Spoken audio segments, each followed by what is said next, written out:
Let me explain to you Gartner's A6 model in detail. As I said, the number one is analyze. What is analyzing in digital disruption? You need to wait and see how the competition deals with disruption. This approach maybe it'll feel passive, but organization can get valuable insight by watching other players in the market. But at the same time, don't wait for too long. That might have negative consequences. For example, when PayPal came in, all the traditional banks were just they thought PayPal online payment business might be wrong. But you'd be surprised now they waited so long to respond, and now PayPal has got more than 300 million active users, and banks lost significant market share. So you should analyze and act, but don't take too long. That's what I would say. Next one is attack. Attack the disruption. How can you do that? Identify and deal with threats. The aggression can be swift, and it can even attacking a particular market segment. For example, automaker GM went after Ford when they had introduced low price segment. Likewise, it happened in every country. All the top players in the car segment, when they got attacked, they got threats from the small players. They also launched their the different models which can compete with that. So basically, we need to attack the disruption. We need to identify and deal with threats via swift and aggressive action, I would say. So that's really important. First is analyze, second is attack, and third one is alternative. What is alternative? You need to watch what competitors are doing and then identify an alternative market opportunity. For example, you have 2 or 3 offerings, but what happened due to digital disruption, the market may not require the offerings. They expect something different. For example, one of basically I would say a lubricant manufacturer. He always comes out with 200 liters or like 300 liters.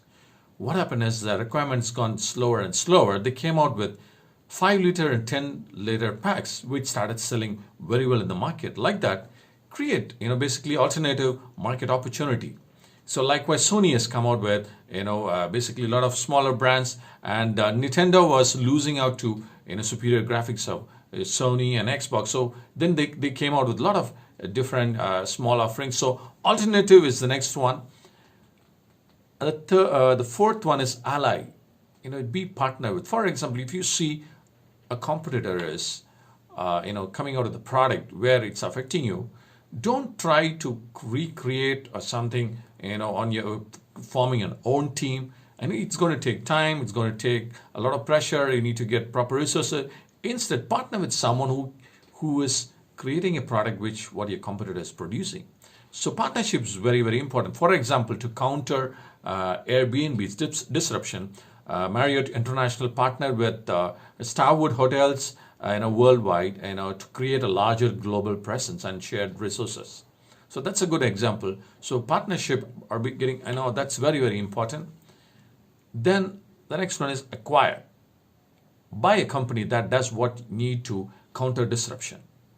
Instead of creating your own team, or as I said earlier, putting all the resources and coming out with new strategy or new product, I would say acquire. Acquire somebody who basically a company what you need, to help this digital disruption. And Facebook, what happened? For example, Facebook acquired Instagram, which enabled it into a new image-focused platform market. And after that, Facebook, what they did, they acquired WhatsApp, to gain an international messaging market. So acquire. That's a very, very important thing. And the next one is avoid. Basically, some people, they just don't take any action and ignore disruption. Avoid that. Don't ignore disruption. Otherwise, you are going to shut shop. Because now we are in 2020. I would say in 2030, most of the business, almost 40% of the present business, is not going to survive or exist. I would say things are changing so fast. Banks are going to, there are so many banks. For example, banks had so many branches in one particular or cities. They're going to come down or shrink. Maybe they'll have two or three branches in the city, and nobody's like, say in 2030, 50% of the people would have never visited the bank in their lifetime at all. When last you went to the bank? So basically, things are changing. So these are the, I would say, explanation of Gartner's A6 model. And pleasure. My name is Bernard. Don't leave. Let me see you in my next episode and continuation of this digital disruption.